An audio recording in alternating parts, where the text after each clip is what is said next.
Hey everybody, welcome to Drive-Thru Review 556. Today we're going to take a look at Santorini. Now this is a new game from Roxley Games. I believe this was a Kickstarter about a year ago, maybe less. This is a very interesting theme. The idea is that there's kind of like children's of these Greek gods that are out at play and they're up to no good, and Zeus has sort of whisked them away and given them a game to play. There's actually kind of a nice little, almost like a children's storybook included in the game that gives you kind of the setup for it. But at its heart, it's really a two-player abstract game. Now, you can play it with 3 or 4 players. The rules for like teams and so on. I've only played it 2 players. But it's very, very abstract. But it has a nice little twist to it.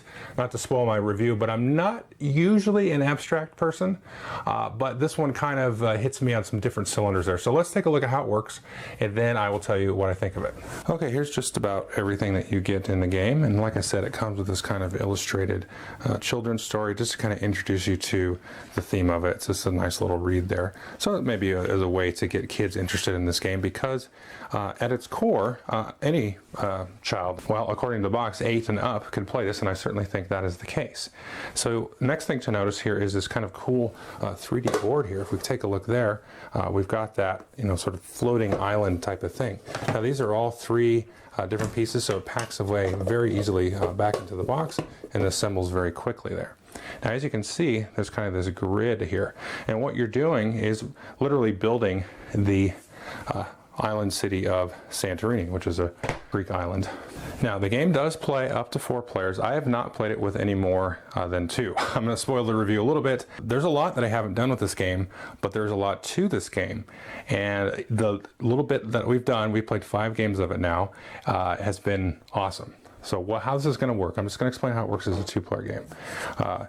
You're going to take 2 pawns in your colors. So we've got 2 gray pawns, 1 boy and 1 girl there, and then also 2 pawns for the other player. So you're going to choose somebody to go first, and they're going to place out their pawns. The other player's going to place them out here. And you're just going to put them anywhere where they're on their own.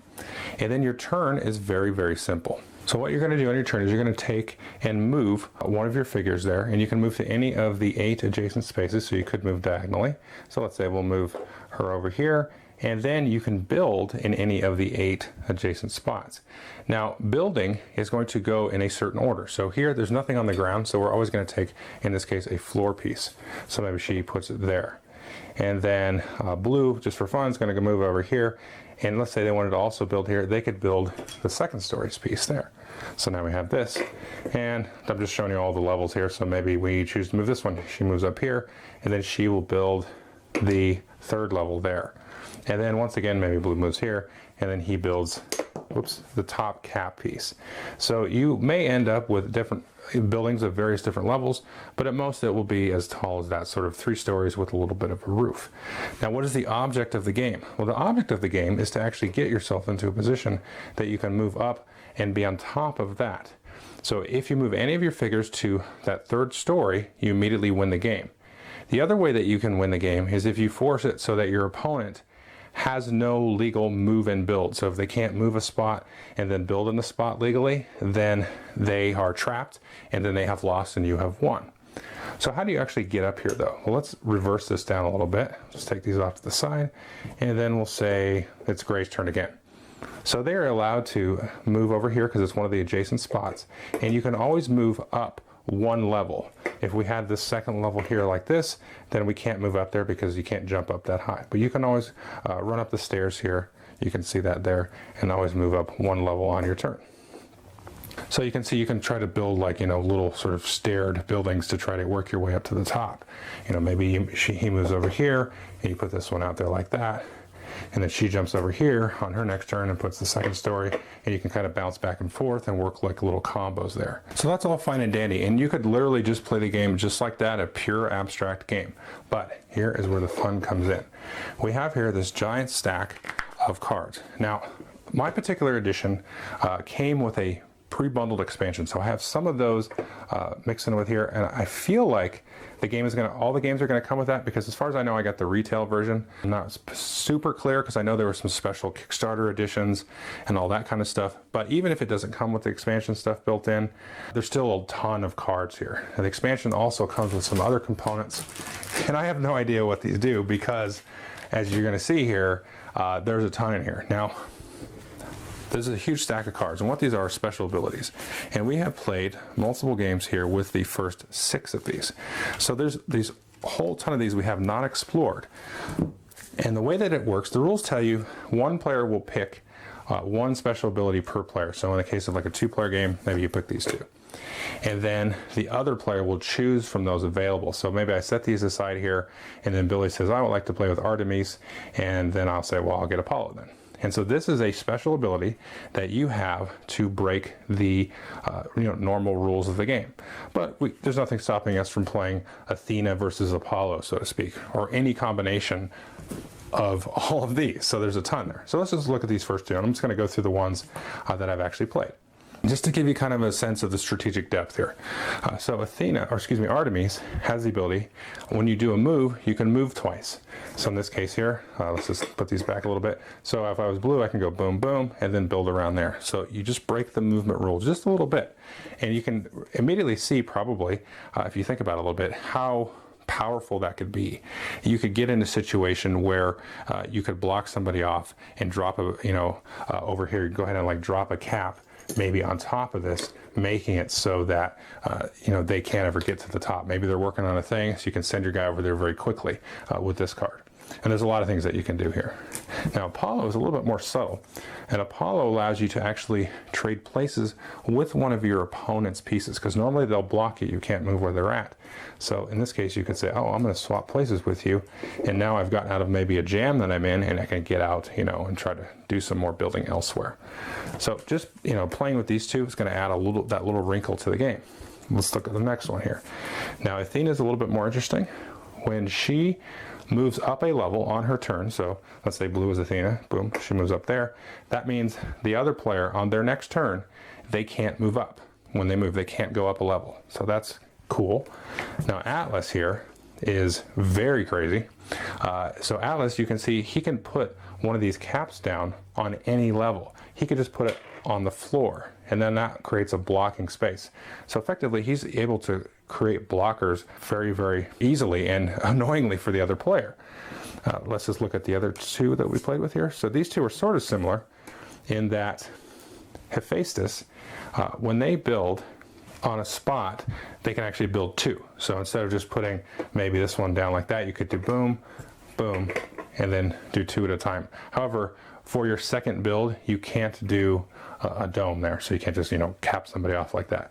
Now this Demeter here, she has a similar thing. She can build twice, but it has to be in 2 different spots. So if gray were here, let's move that off, and so let's say they moved here. They could put out a floor here, and then they could put out the 3rd story here. So they can build in 2 different spots like that. And so that's all the cards that we've experimented with. Now right now our favorites are Atlas, because he's just dirty and nasty, and also Artemis, because it looks like that 2 movement thing is pretty powerful. There's all these different kind of combos, and what we've seen is like we'll get some new cards, and then one of us, I've been playing this with my wife only, and one of us will figure out, oh, okay, boom, I just beat you in like 10 minutes because you forgot some kind of cool, interesting little wrinkle to the abstraction and the movement. And then you're like, okay, well, let's play again. And then the next game, you're more aware of that. Maybe you play more aggressively or defensively to sort of counteract that special ability. And then in the following games, like a 30 plus minute knockdown, drag out kind of to the last block kind of thing. That's really the basics of the game, and I apologize for not being able to talk about multiplayer or a bunch of more of these cards or maybe some of the cool different effects from the expansion, but let's jump into the review. Okay, so that is Santorini, and I absolutely love this game. Like I said at the beginning, I'm not an abstract usual type of player, but because of the special abilities on these cards here and just the sheer variety of special abilities, I mean, there is I don't know. I want to say there's like 100, but there's not. There's probably like 40 or 50 in here though. And just the way you can kind of pit them against each other. I mean, we haven't even dug really far down into these different abilities, which I have no idea what they do. But we could try pitting, you know, Artemis, which is one of our favorites so far. You know, she allows the double movement against various different opponents. So that's going to really sort of trick out the wrinkle to the game. Now, the production obviously is, I mean, it's gorgeous. It's amazing. They have this 3D board here that you can see. There's like no reason for this. They could just have this little simple board here of just this flat piece. And then that's all you need. You don't need a floating island thing. But they did that, and it, you know, kind of adds to the theme, this sort of strange kind of bubble society that these children of the gods are living in, where they, you know, you have this floating island, this magical place that they're constructing and sort of playing with, and they have to build and destroy and build and destroy, kind of lending to the history of Santorini there.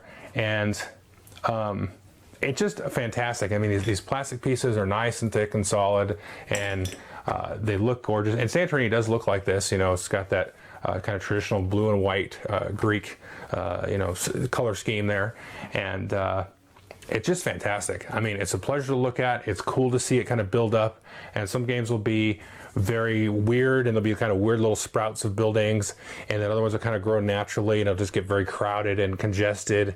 And some games you're going to win by making kind of a quick kind of combo and then blocking your opponent off so they can't really get at you, and then you can race to the top and win that way. And then the other way, it's going to be very kind of in your face and really very chess-like, where it's like, okay, I could do this. That's going to prevent my opponent from doing that, but I might kind of trap myself over here. And so I've got to be very leery of that. So there's a lot of thought, but the games, like I was saying, they're going to go from about maybe 10 or so, 15 minutes up until at most, at absolute most, like a 45-minute game. And that would be one, that would be kind of a more rare occasion, I expect, where you have that knockdown, drag out, and you're going to win by kind of trapping the other player. I don't expect many games to go for the 45 minutes, probably around the 20 to 30 minute mark. And, you know, then I don't think many of the games are actually going to end with trapping the player. In the 5 we played, we didn't have any of that. We got some that were close, but then at the end it was like, oh, I got a little combo thing, and now you can't do anything because it's, you're trapped enough that you can still do something, but you can't get at me to stop me from winning. So it's definitely one of those you got to, you know, think a couple of turns down the road. And like I said, adding this fresh spice to the game is going to really make you kind of sit back and go, okay, how's this going to work? And then you're going to clean my clock, and then we're going to say, let's play again, because now I see how you worked that special ability, and now I'm going to do something about it. You know, so it works really well that way. I cannot recommend this enough. Again, I apologize for not playing this with more. The rules even say it's really designed to be a 2-player abstract game. So, you know, there's like a team play, and there's a way to play with 3 players. But like I said, this is really a very strong, very, you know, the theme of it comes across in a way, and sort of the presentation, and again, like the art here on these cards, is, you know, it's got a nice kind of, you know, chibi type of feel, very friendly attitude. So it's not like a stiff, you know, kind of snotty abstract. You know, you can look at some abstract games and rightly or wrongly, it's kind of rigid, and, you know, it feels kind of cold and elitist or something. This doesn't have that feel. This is very inviting. The kids will look at this and go, what is this game? You know, and like that basic simple rule set, they could just pick it up and play, and they'll start to kind of grasp some of those spatial, you know, considerations that a good abstract will have. And you just start splashing these cool cards, and then away you go. So I can't recommend this highly enough. It's really a surprise. I really didn't know what to expect from it, and I just knew it looked pretty. And I was like, okay, let's take a look at this. And wow, holy cow, really, really fun. I mean, I think this is one of those, like, you know, it's hard to say this definitively, but it's like one of those, every gamer should have this game. I think 100%. Everybody should have this in their collection. A nice 2-player abstract that, you know, doesn't have a stick up. You know, this is just really engaging, inviting, and really strategic and fun. It doesn't take a year. You know, you can play this in half an hour. So enough gush. Get it. Thanks.